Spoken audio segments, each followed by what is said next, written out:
افطار اور سحری کا وقت بڑا مقبول وقت ہے، دعا کیا اور یہ بھی کہہ دوں کہ آج کل یہ جو فیشن والی افطاریاں چلی ہیں مت جایا کرو اس میں، کہاں کہاں سے چندہ کر کے حرام و حلال کی تمیز کیے بغیر اٹھا کر لے آتے ہیں، اس میں کون آ رہے؟ وہ فلاں سنگھ صاحب آ رہے ہیں اور وہ فلاں صاحب آ رہے ہیں جنہیں استنجا کا طریقہ نہیں، جنہوں نے روزے نہیں رکھے ہیں ان کے لیے افطار پارٹیاں ہوتی ہے۔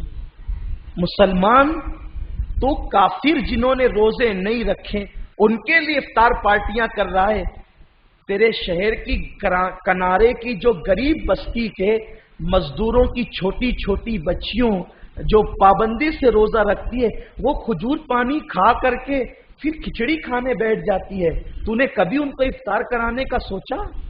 یہ جو دن بھر حلق تک کے کھا کے آ رہے ہیں اور رات کو شراب کے نشے میں ڈوب جائیں گے، تم ان کے لیے افطار پارٹیاں رکھتے ہو؟ شرم آنی چاہیے مسلمانوں کو۔ لیڈروں نے فیشن بنایا اور جو چمچے ہیں حکومت کے انہوں نے جو ہے وہ اس کو رواج دے دیا، اب سب جا رہے ہیں۔ کچھ تو کہتے ہیں کہ سید صاحب ہم تو جیب میں اپنی کھجور لے کر جاتے، میں نے کہا واہ متقی صاحب، جیب میں آپ اپنی کھجور، آپ اپنی کھجور منہ میں ڈالنے کے بعد پھر کیا کھاتے ہیں؟ وہی تو سب کھاتے ہیں وہ جو، اور وہ بھی کافروں کے ساتھ بیٹھ کر۔ اتنا مقدس وقت آپ کافروں کے ساتھ گنوا دیتے۔ میری گفتگو کو آپ سمجھ رہے ہیں میں کہاں بول رہا ہوں اور کس نہج پہ بول رہا ہوں، اور میری عادت ہے کہ میں زہر کو شہد نہیں کہہ سکتا، مجھے اپنی قوم کو بیدار، ہاں افطار ہی کرنا کسی کے ساتھ ہے تو مسجد میں چلے آؤ، یہاں اللہ کے بندے ہوں گے، امیر غریب چھوٹے بڑے سب ہوں گے، اور نہیں تو اپنی اولاد کے ساتھ ہی بیٹھ کے افطار کر لو۔ ورنہ پھر اگر افطار پارٹیوں کا شوق ہے، میں ہر افطار پارٹی کا مخالف نہیں ہوں۔ سیاسی لیڈران کہاں سے افطار پارٹیاں کرنے لگے؟ رشوت کے پیسوں سے، بیت المال سے۔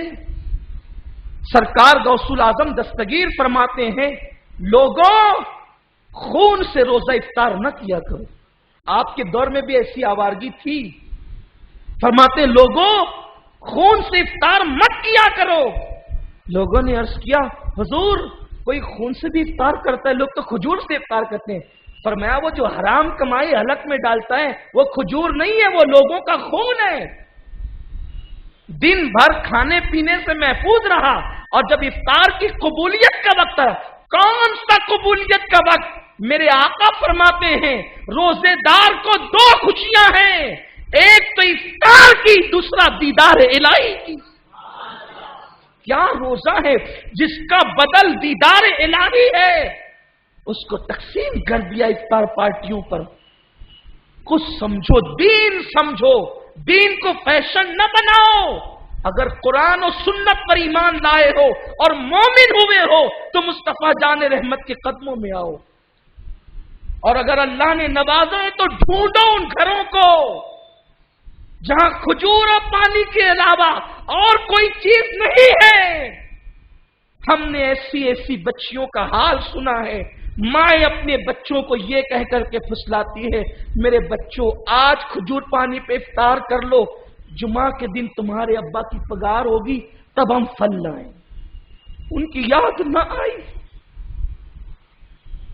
اس قوم کو ان کی یاد، روزے داروں کی یاد نہ آئی، اور بت پرستوں کو اپنے ہاتھوں سے کھجور کھلا رہے ہو۔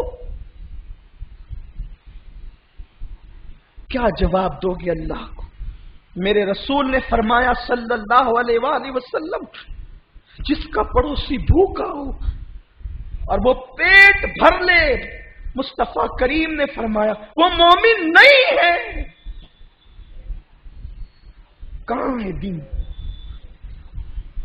یہاں تک میرے آقا نے فرمایا غریب بستی میں چھلکے والے پھل لاؤ، پڑوس میں دے دیا کرو، نہیں دے سکتے تو چھپا کے لایا کرو، اور چھلکے دور لے جا کر کے پھینکا کرو، کیونکہ غریب کا بچہ ان چھلکوں کو دیکھے گا تو اپنے ماں باپ سے مطالبہ کرے گا، اور اگر ان ماں باپ کو اپنی غربت یاد آ گئی اور ان کا دل دکھ گیا تو اللہ ناراض ہو سکتا ہے.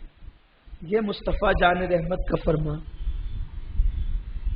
دین فیشن کا نام نہیں ہے، دین مصطفیٰ جان رحمت کے طریقے کا نام ہے، حضور کی سنت کا نام. ہاں وہ میرا رسول ہے جو خود بھوکے رہ کر کے غریبوں کو کھلاتا. ڈھونڈیے آپ کی بستی میں ہیں ایسے، اور آپ کے مالیگاؤں میں تو زیادہ ہیں. آپ کو خبر نہیں، اس لیے کہ جو اپنے میں مست ہو وہ دوسرے کی کیا خبر رکھے. بہرحال گفتگو آگے جا رہی ہے تو عرض یہ کر رہا تھا، ہاں اگر کوئی حلال کمائی والا نیک مسلمان دعوت دے تو اس کی دعوت قبول کریں، بالکل جائز سنت ہے. بلکہ آپ افطار کریں گے اس کے دسترخوان پہ تو آپ کو جتنا ثواب ملے گا، آپ کے ثواب میں کمی کیے بغیر اتنا ہی ثواب اس کو بھی ملے گا، بلکہ اس کو جنت بھی ملے گی اور اس کے صدقے آپ کو بھی ملے گی.